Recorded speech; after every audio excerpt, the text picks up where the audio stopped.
Hi guys, this is A. This is Jay. And this is Kitty. Hi guys. For today's video, ang i-discuss ko naman is yung kung paanong kami nakapunta ni A saka ng yung family namin dito sa Canada as PR nang walang job offer and walang LMIA ng hindi student visa holders, etc.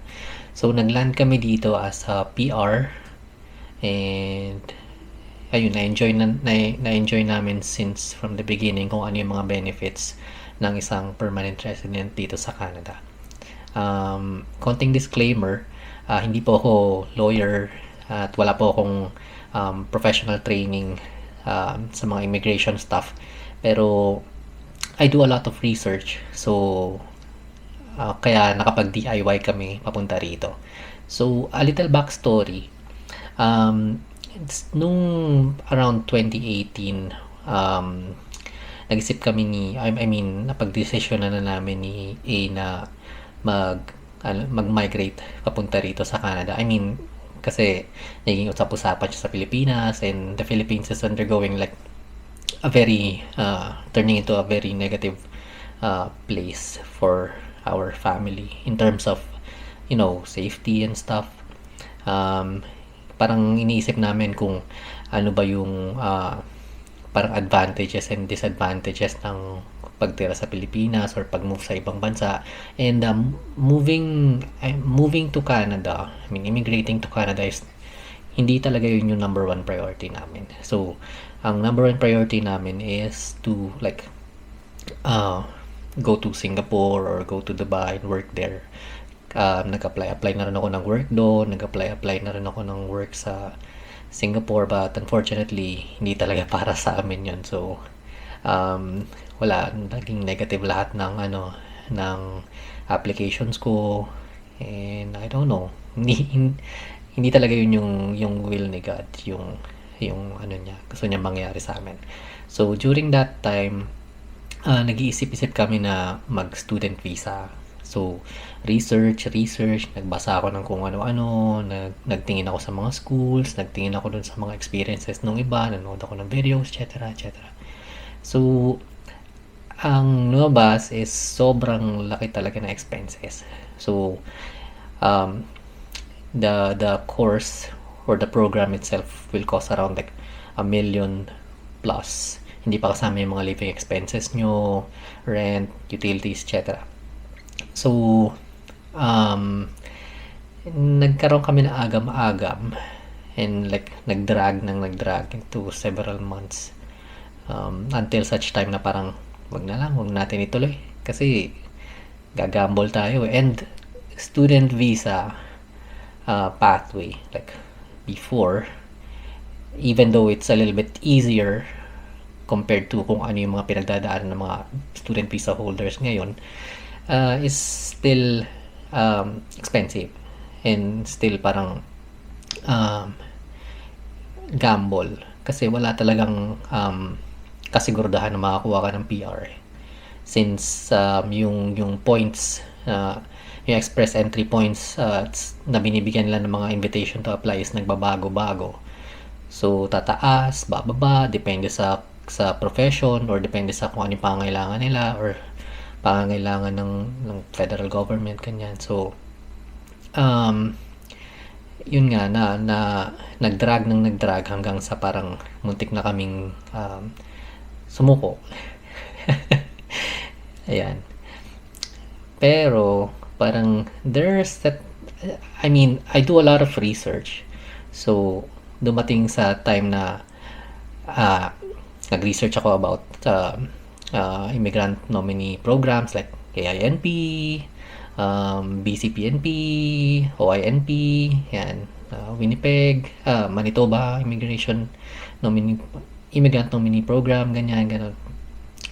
Hanggang sa nakarating ako sa SINP, Saskatchewan Immigrant Nominee Program. So, nagtingin-tingin ako doon, and it's not as random as yung other PNPs na parang sa iba kasi like Alberta, if I can recall correctly.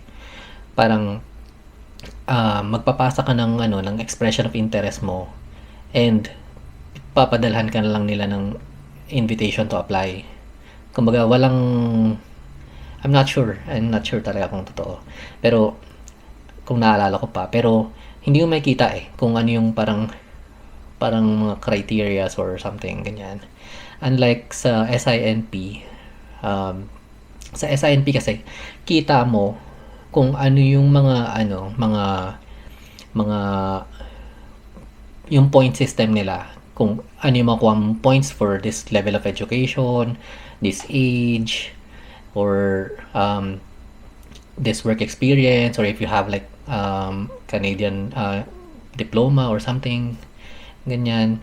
So kita mo agad doon kung anong kakalabasan mo na points, and meron kang makikita sa website nila na parang list ng mga previous invitations or yung mga previous na result ng draw nila, yung mga binibigyan lang invitation to apply, ganyan.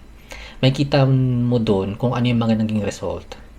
So parang mas madali siyang aralin compared sa iba. And yung mga requirements, yung mga ganyan, kitang-kita agad dun sa website nila. So it's very straightforward. Ngayon, naalala ko before na may nabanggit sa akin si A na meron siyang pinsan dito sa Saskatchewan. I mean, ano na lang yun parang, di mo may pinsan ka sa Saskatchewan? Tinanong ko siya. Oh, meron. Ayan. Pero close kayo. Close sila nung ate ko. Yun yung parang sabi niya. Something. Kung naalala, hindi ko na maalala yung exact Hanggang sa, kinontak namin yung, pinakontak ko sa kanya yung pinsan niya. Ganyan. And, yun nga, nandito nga sila sa Saskatchewan. Which is very fortunate. Kasi, makikita nyo dun sa SINP, merong malaking points for if you have a relative dito sa Saskatchewan. First degree relative, like pinsan, auntie, uncle, first cousin, brothers, sisters, fathers, etc. 20 points. So, ang laking bagay nun. 20 points agad yun pag may relative ka dito. So, parang bigla kaming nabuhayan ng dugo nung time na yun. Na parang may pag-asa. May pag-asa. Nakakapunta tayo ng Canada. Kailangan lang nating aralin pa ng konti. So, to make this story short, nagpasa kami ng application namin, nabuo namin yung application, napasa namin yung application, nabigyan kami ng nomination, na-invite kami sa express entry, and 2022, nag-grant yung PR namin, na-approve yung PR namin. So, within 2 months or 3 months yata yun. Hindi, July, August, September, 3 months. Umalis kami. Umalis kami ng Pilipinas. Bitbit namin lahat. Yung mga pangarap namin. Yung baby namin na 2.5 or 2 years and 3 months, something like that. Bitbit namin siya. At nakipagsapalaran kami dito sa Canada. So we started like scratch. Yung kakilala lang namin dito is yung pinsan ng asawa ko, pinsan ni A. And ayun, pag-land namin dito, we enjoyed the benefits that a permanent resident should receive or are receiving. Ayun, yung childcare benefit, medical, free education, so on and so forth. So yun yung backstory. It's parang it's not as challenging sa mga pinagdaanan ng iba. We're not like hindi namin wala kaming parang extreme na backstory na yung tipong mga muntik na mapauwi, etc. So we're just we prepared, And talagang nag-research, inalam yung mga options, winayin yung pros and cons. So, yun lang yung parang challenge na pinagdaanan namin. Kasi we didn't get help from any consultant, so purely DIY lang talaga kami. So, mamaya i-rundown ko yung um, mga mga ginawa ko, yung mga options na hindi options, yung kung anong ginawa kong preparation for the documents, kung ano yung mga documents na sinabit namin, kung ano yung naging process, kung gaano katagal, ganyan. So, ano ba yung mga steps na kailangan yung unahin para makapunta din sa Canada as PR ng walang job offer, etc. Pero may relative.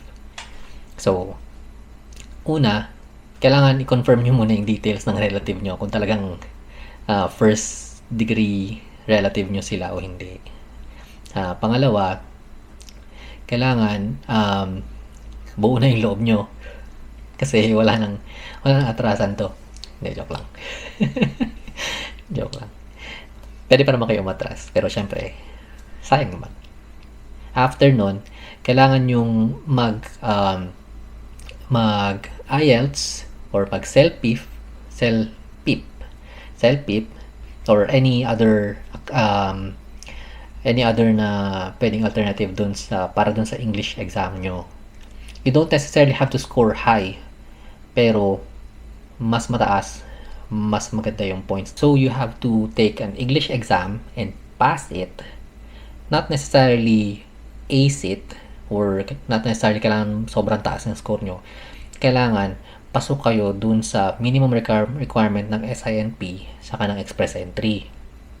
Pero magkaiba yun eh. Minsan magkaiba yun, minsan magkaparehas. Hindi ko na sure ngayon. Pero mas mataas na point, syempre, mas maganda yung kalalabasan, yung result, yung magiging standing nyo sa point system kung mas mataas yung makukuha nyo dun sa English exam nyo. Pangalawa is, kailangan kumuha kayo ng Educational Credential Assessment. Yun yung makukuha nyo sa WES. Ano pa ba yung isa? Kalimutan ko isa. Basta WES kasi yung ginamit ko eh. So, it's World Education Services? Yeah. WES. So, yung dalawa na yun kasi, ang pinakakailangan mo para makapag-create ka ng Express Entry account. So, itong pathway na to ng SINP, it's called Saskatchewan Immigrant Nominee Program Occupation in Demand Stream. Express Entry. Something like that. I-post ko dito. Makita nyo dito somewhere sa screen. So, yun. Once na makapag-open na kayo ng Express Entry account, yung meron doon na parang codes na ibibigay yung account, yun yung gagamitin nyo pang open or pa doon sa i-create nyo na SINP account sa website naman ng SINP. So, ipapakita ko sa inyo mamaya kung paano yun. Pero syempre, hindi in detailed kasi hindi naman ako makakapag-open ng account. Ulit. So, ayun. And first, you have to type in, syempre, Express Entry, IRCC. Yan.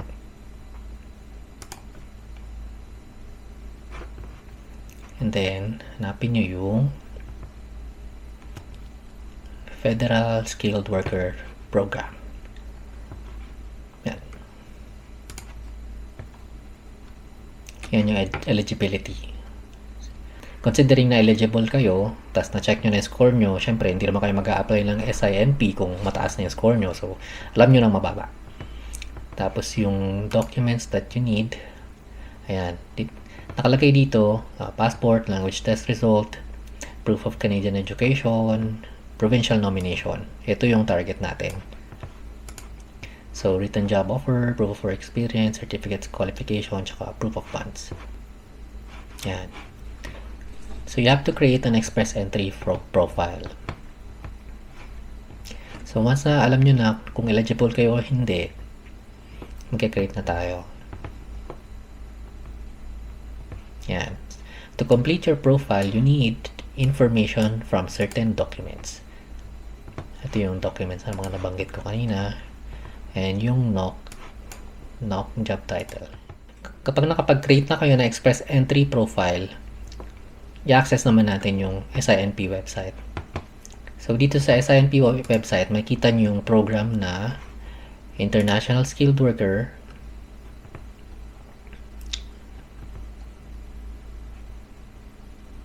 Yan. International Skilled Worker Saskatchewan Express Entry. So, nandyan yan. Yung overview, makikita nyo kung eligible ba kayo. Yan. So, kailangan nyo ng valid Express Entry profile number and job seeker code. Makakuha nyo yung number and code na yan kapag nag-create kayo ng Express Entry profile. So, kailangan makascore din kayo ng minimum 60 points dun sa SINP Point Assessment Grid.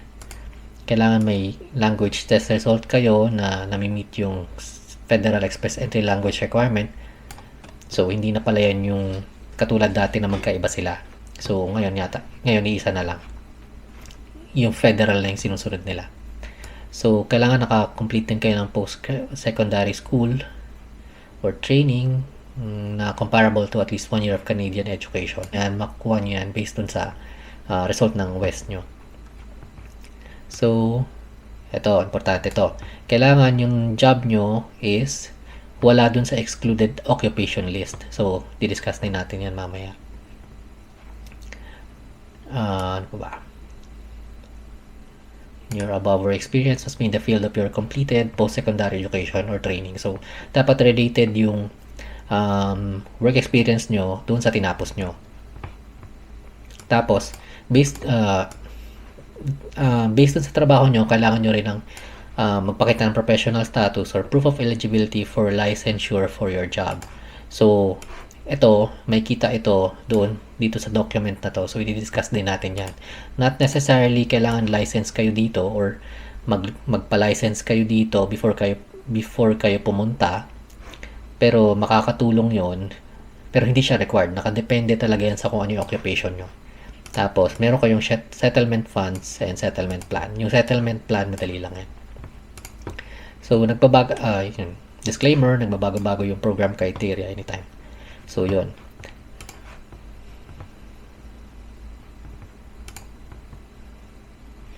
So, sino ba yung mga hindi pwede mag-apply sa Saskatchewan Express Entry subcategory? Yung mga refugees, tsaka yung doon sa mga hindi nakapasok sa hindi na-accept sa Federal Express Entry Pool. Yun yung mga hindi na-meet yung language requirements or yung education requirements ng Federal Express Entry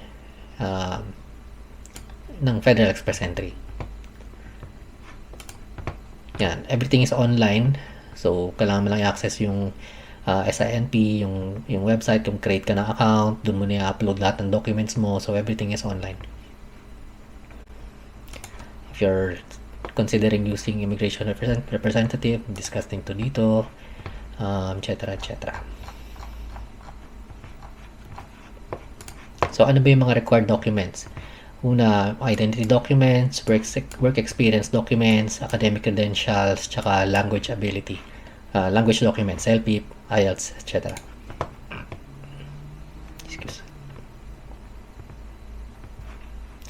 Yan, dapat original document siya. Tapos kung may Tagalog or English, kung Tagalog or any other language or dialect, dapat may translation. So, mamaya, sasabihin ko sa inyo kung kanino ako nagpa-translate ng document or sa anong company.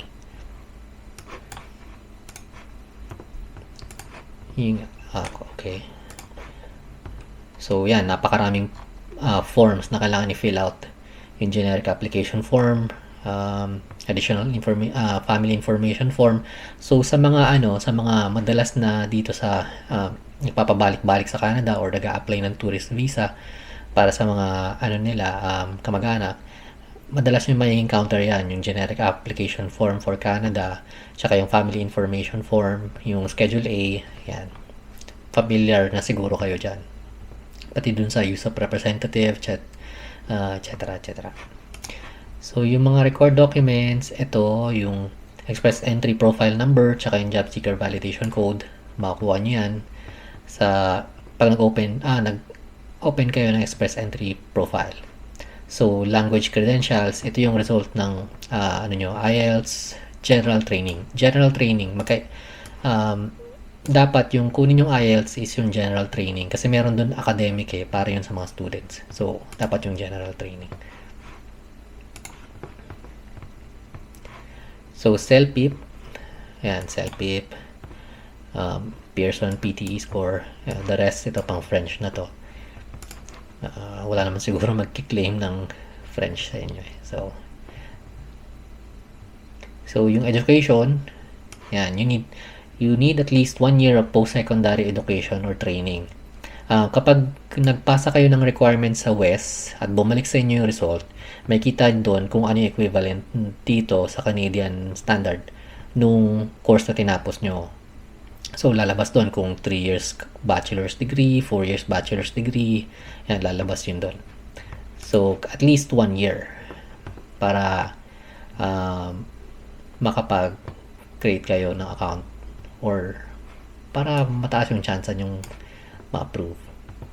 So, work experience credentials, you must have at least 1 year of full-time paid work experience in the last 10 years in your intended occupation. Dapat meron kayong at least 1 year na full-time.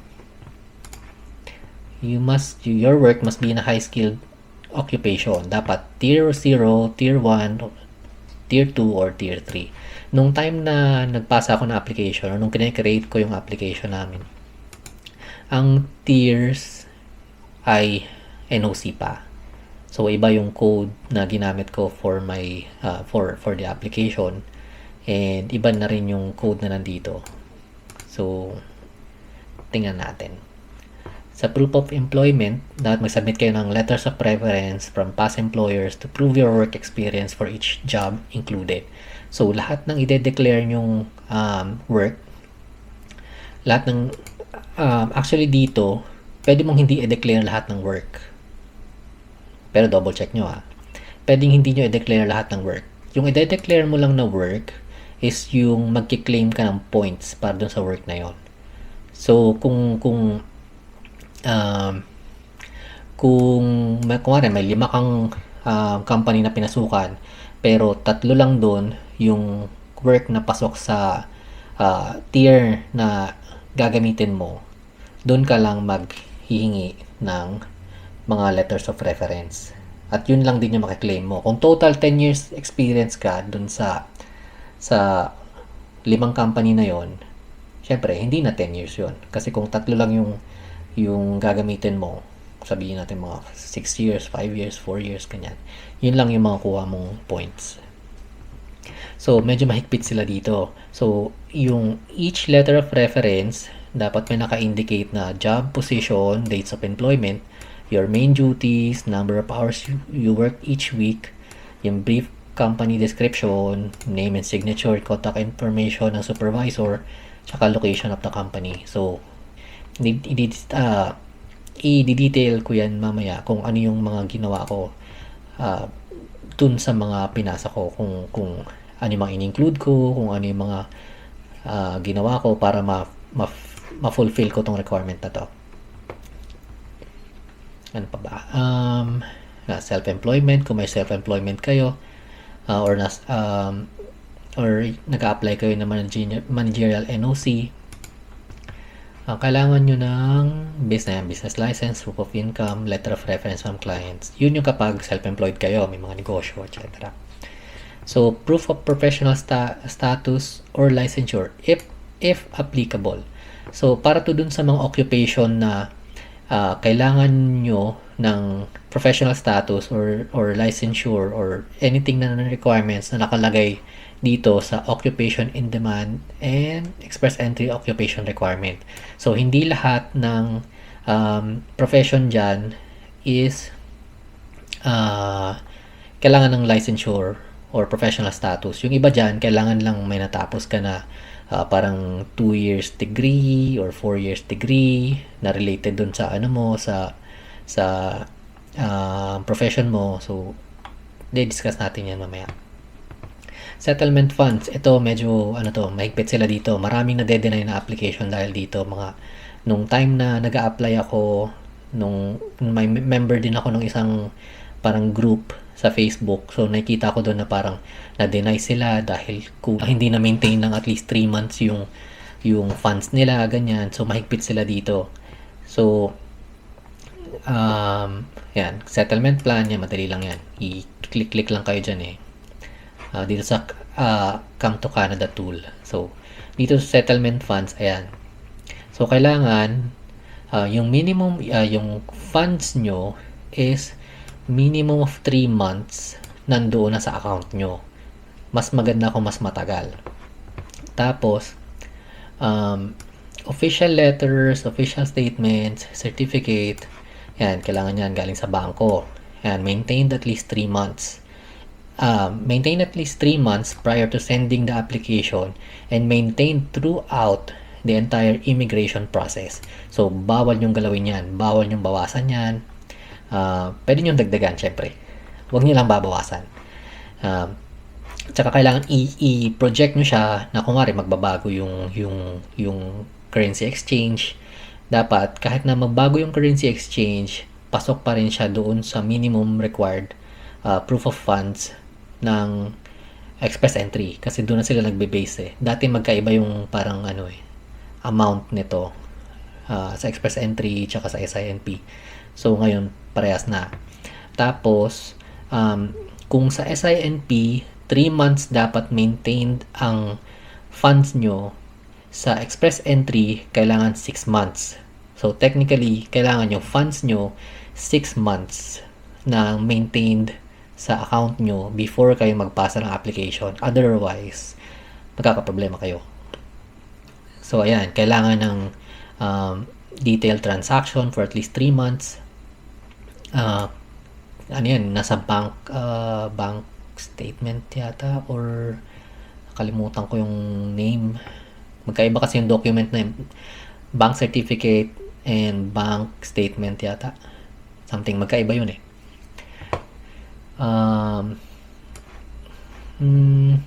Ayan. So, the following funds will be accepted. Personal checking savings account, bonds, GIC, mutual funds, tax-free saving accounts. Ito sa Canada na to eh. RRSP, stocks, yan. Ang sa amin kasi, personal lang. Checking. Personal savings. Ganun.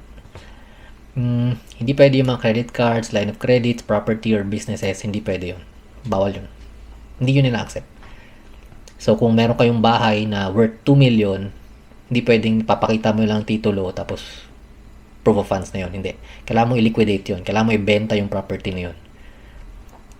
So, ito yung close relative in Saskatchewan. So, a close relative is parent, sister, brother, aunt, uncle, niece, nephew, first cousin, a grandparent, a step family member, or in-law of the same relationship. So, first degree. So, if you're claiming points for a close family member, you must show, kailangan magpakita kayo ng birth certificate kung paano kayo, birth certificate nyo, birth certificate ng relative nyo, marriage certificate kung iisa or magkapatid yung parents nyo, o kuwari kapatid ng parents nyo yung parents niya. So, kailangan nyo ng marriage certificate ng parents nila. So, ng lolo at lola nyo, kailangan ng marriage certificate para mapakita nyo na magkapatid yung parents nyo. Gets? Mamaya, i-detail natin yan. So, kailangan nyo rin ng copy ng Canadian Permanent Resident Card or passport or citizenship card ng relative nyo. Tsaka kailangan nyo rin ng proof na nakatira sila sa Saskatchewan for the past 12 months. So, ano mo yun? Utility bills, Saskatchewan health card, driver's license, lease agreement. Yan, lease agreement. Proof of income, yung mga payslip, ganyan, for the past 3 months. Tapos, hindi lang yun limited doon sa mga documents na yun. Pwede ring magtanong or manghingi yung SINP ng documents na aside from those. So, yan, kuwari ganyan, na ages 5 to 17, pwede sila mag-request ng enrollment, copies of their enrollment in the Saskatchewan education system. Tapos dito, sa close relative na points na to, ang kaya lang i-support is one at a time. Kumari, yung pinsan nyo, may ginamit sila ng isa nyo pang pinsan para mag-claim ng 20 points sa SINP. So, hindi na kayo pwede. So, kailangan hintayin nyo na 6 months or makarating dito sa Canada, tapos mabuhay or makatira or makapagtrabaho dito sa Saskatchewan 6 months yung previous nilang sinuportahan before kayo pwedeng masuportahan. So, di-detail natin yun mamaya. So, proof of permanent residency status or Canadian citizenship, proof that they've been living and working in Saskatchewan for the past 6 months. So, ito yung kailangan i-provide nung previous nilang nasuportahan bago kayo masuportahan ulit. Bago naman kayo yung makapag-claim ng 20 points. So, ito, previous work experience in Saskatchewan, kung applicable sa inyo, or previous study experience in Saskatchewan, if applicable, tsaka identity and civil status documents. So, yung birth certificate, marriage certificate, death certificate ng spouse, or kung meron, kung divorce, or kung nasa common law relationship, so on. Tsaka passports. Yan. So, mamaya, i-detail natin yan. Nag-rundown lang ako ng mga required documents para dito sa stream na to ng SINP. 1, 2, 3. Bye bye!